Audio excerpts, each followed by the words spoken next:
ಇವತ್ತಿನ ಈ ವಿಶೇಷವಾದಂತಹ ಸಭೆಯ ಅಧ್ಯಕ್ಷತೆ ವಹಿಸಿರ್ತಕ್ಕಂಥ 2023ರಲ್ಲಿ ನಮ್ಮ ರಾಜ್ಯದಲ್ಲಿ ನಾವು ಭಾರತೀಯ ಜನತಾ ಪಕ್ಷ ಅಧಿಕಾರ ಕಳ್ಕೊಂಡ ಮೇಲೆ ಇಡೀ ರಾಜ್ಯದಲ್ಲಿ ನಮ್ಮ ಕಾರ್ಯಕರ್ತರು ಮತ್ತು ಮತದಾರರು ಏನೋ ಆಗ್ಬಿಡ್ತು ಅಂತ ಒಂದು ಯಾರು ಬಯಲಿಗೆ ಬರೋದಕ್ಕೆ ಹಿಂಜರಿತಿದ್ದಂತ ಸಂದರ್ಭದಲ್ಲಿ ನಮ್ಮ ರಾಜ್ಯದ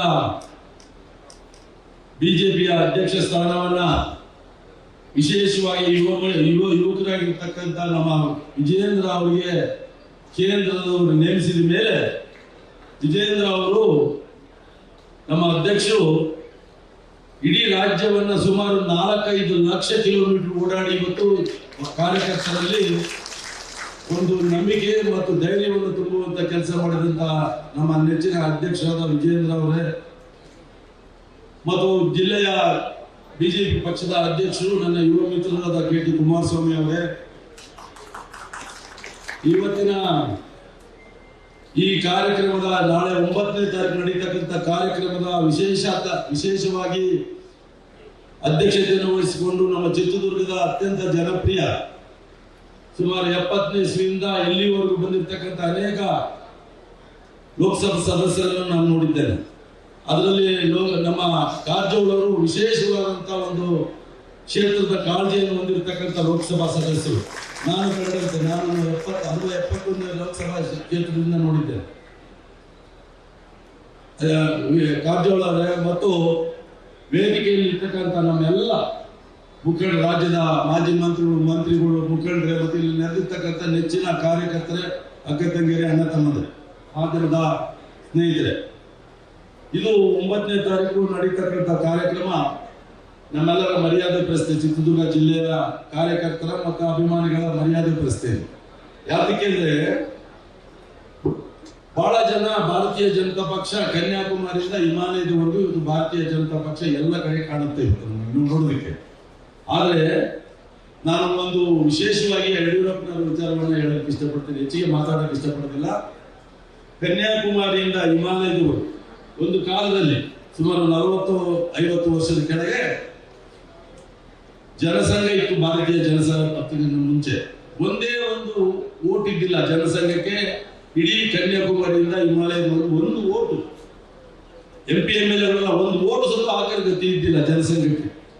ಅದು 80ನೇ ಇಸ್ವಿಯಲ್ಲಿ ಭಾರತೀಯ ಜನತಾ ಪಾರ್ಟಿ ಆಗಿದೆ. ಅಂತ ಸಂದರ್ಭದಲ್ಲಿ ದೀನ್ ದಯಾಳ್ ಉಪಾಧ್ಯಾಯರು, ಶ್ಯಾಮಾ ಪ್ರಸಾದ್ ಮುಖರ್ಜಿ ಅವರು ಜೊತೆಯಲ್ಲಿ ವಾಜಪೇಯಿ ಅವರು ಮತ್ತು ನಮ್ಮ ಎಲ್.ಕೆ. ಅದ್ವಾನಿ ಅವರು ಪಕ್ಷವನ್ನು ಕಟ್ಟಬೇಕಾದ್ರೆ ನಡ್ಕೊಂಡು ಸೈಕಲ್ ಮೇಲೆ ಗಾಡಿ ಮೇಲೆ ಹೋಗಿ ನಮ್ಮ ಯಡಿಯೂರಪ್ಪನವರು ಅವತ್ತು ಭಾರತೀಯ ಜನಸಂಘದ ಸದಸ್ಯರಾಗಿ ಸಂಘಟನೆ ಮಾಡಿ ಇವತ್ತು ಇಲ್ಲಿವರೆಗೂ ಭಾರತೀಯ ಜನತಾ ಪಕ್ಷವನ್ನು ತಂದು ದಕ್ಷಿಣ ಭಾರತದಲ್ಲಿ ಏನಾದರೂ ಭಾರತೀಯ ಜನತಾ ಪಾರ್ಟಿ ಅಂತ ಉತ್ತರದ ಜನ ಹೇಳಿದ್ರೆ ಅದು ಕರ್ನಾಟಕ, ಅದು ಯಡಿಯೂರಪ್ಪನವರ ಕಾಲದಿಂದ ಹುಟ್ಟಿರ್ತಕ್ಕಂಥದ್ದು ಕರ್ನಾಟಕದಲ್ಲಿ.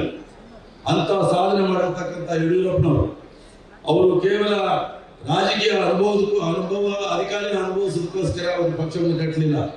ಈ ರಾಜ್ಯದಲ್ಲಿ ಇರ್ತಕ್ಕಂಥ ರೈತರು, ರೈತ ಕಾರ್ಮಿಕರು, ಕೂಲಿಕಾರರು ಎಲ್ಲ ಜನಾಂಗದವರಿಗೂ ಒಗ್ಗಟ್ಟಾಗಿ ತಗೊಂಡೋಗಿ ದೇಶವನ್ನ ರಾಜ್ಯವನ್ನ ಅಭಿವೃದ್ಧಿ ಮಾಡಬೇಕನ್ನೋ ದೃಷ್ಟಿಯಿಂದ ವಾಜಪೇಯಿ ಅವರು, ಎಲ್.ಕೆ. ಅದ್ವಾನಿ ಅವರ ಒಂದು ಸ್ಥಾನಕ್ಕೆ ಸೇರ್ತಕ್ಕಂಥವರು ನಮ್ಮ ಯಡಿಯೂರಪ್ಪನವರು. ಅಂತ ನಾಯಕರಿಗೆ ಇವತ್ತು ನಮ್ಮ ಚಿತ್ರದುರ್ಗದಲ್ಲಿ ನಮ್ಮ ಕಾರಜೋಳ ಅವರು, ನಮ್ಮ ವಿಜಯೇಂದ್ರಣ್ಣವರು ಇವತ್ತು ನಮಗೆ ಇಲ್ಲಿ ಕಾರ್ಯಕ್ರಮ ನಡೆಸೋದಕ್ಕೆ ಅವಕಾಶ ಮಾಡಿಕೊಟ್ಟಿದ್ದು ನಮ್ಮ ಚಿತ್ರದುರ್ಗ ಜಿಲ್ಲೆಯ ಜನತೆಯ ಪುಣ್ಯ ಅಂತೇಳಿ ನಾನು ಈ ಸಂದರ್ಭದಲ್ಲಿ ಹೇಳೋದಕ್ಕೆ ಇಷ್ಟಪಡ್ತಾ ಇದ್ದೇನೆ. ನಾವು ಈ ಅವಕಾಶವನ್ನು ಬಳಸ್ಕೊಂಡು, ನಾನು ಹೆಚ್ಚಿಗೆ ಮಾತಾಡೋದ್ರಲ್ಲಿ ಈ ಅವಕಾಶವನ್ನು ಬಳಸ್ಕೊಂಡು ನಮ್ಮ ಮರ್ಯಾದೆ ಪ್ರಶ್ನೆ ನಮ್ಮ ಚಿತ್ರದುರ್ಗ ಜಿಲ್ಲೆಯ ಜನರು, ದಾವಣಗೆರೆ ಇರ್ಬೋದು, ತುಮಕೂರು ಇರ್ಬೋದು, ಬಳ್ಳಾರಿ ಇರ್ಬೋದು, ವಿಜಯನಗರ ಇರ್ಬೋದು, ಶಿವಮೊಗ್ಗ ಇರ್ಬೋದು, ಬಾರ್ಡರ್ನಲ್ಲಿ ಚಿಕ್ಕಮಗಳೂರು ಜಿಲ್ಲೆ ಇರ್ಬೋದು, ಯಾವುದೇ ಜನ ಎಷ್ಟೇ ಲಕ್ಷ ಜನ ಬಂದ್ರು ಕೂಡ ನಾವು ವಿಶೇಷವಾಗಿ ಅದರ ಭಾಗ ಅವರೆಷ್ಟು ಜಿಲ್ಲೆಗಳು ಬರ್ತಾರೆ ಅದರ ಕಾಲು ಭಾಗ ನಮ್ಮ ಜಿಲ್ಲೆಯವರು ಕಾರ್ಯಕರ್ತರು ನಾವು ಜನಗಳು ಇರಬೇಕು ಅನ್ನೋದು ನಮ್ಮೆಲ್ಲರ ಜವಾಬ್ದಾರಿ ಅಂತ ನಾನು ಈ ಸಂದರ್ಭದಲ್ಲಿ ಹೇಳಿ ಎಲ್ಲರೂ ಒಗ್ಗಟ್ಟಿನಿಂದ ಕೆಲಸ ಮಾಡೋಣ. ಯಾವುದೇ ವ್ಯತ್ಯಾಸಗಳಿದ್ರೆ ಬರದ ರೀತಿಯಲ್ಲಿ ಯಡಿಯೂರಪ್ಪನವರು ಆಶೀರ್ವಾದ ಮುಂದಿನ ಎಲ್ಲ ಯುವ ಪೀಳಿಗೆಗೆ ಮುಂದಿನ ಬೇಕಾಗುತ್ತೆ ಅವರ ಹೆಸರು ಹೇಳ್ಕೊಂಡು ಪಕ್ಷವನ್ನು ಕಟ್ಟುವುದು ಈ ರಾಜ್ಯದಲ್ಲಿ ಮತ್ತೆ ಅಧಿಕಾರಕ್ಕೆ ಬರುತ್ತೆ ಅಂತ ಈ ಸಂದರ್ಭದಲ್ಲಿ ಹೇಳಿ ಅದಕ್ಕೋಸ್ಕರ ನಾವೆಲ್ಲ ಶ್ರಮಿಸೋಣ ಅಂತ ಹೇಳ್ಬಿಟ್ಟು ನನ್ನ ಮಾತುಗಳನ್ನು ಮುಗಿಸ್ತಾ ಇದ್ದೆ. ನ್ಯೂಸ್ ಫಸ್ಟ್ ನಿರ್ಭೀತಿಯಿಂದ ನಿಮ್ಮ ಪರವಾಗಿ.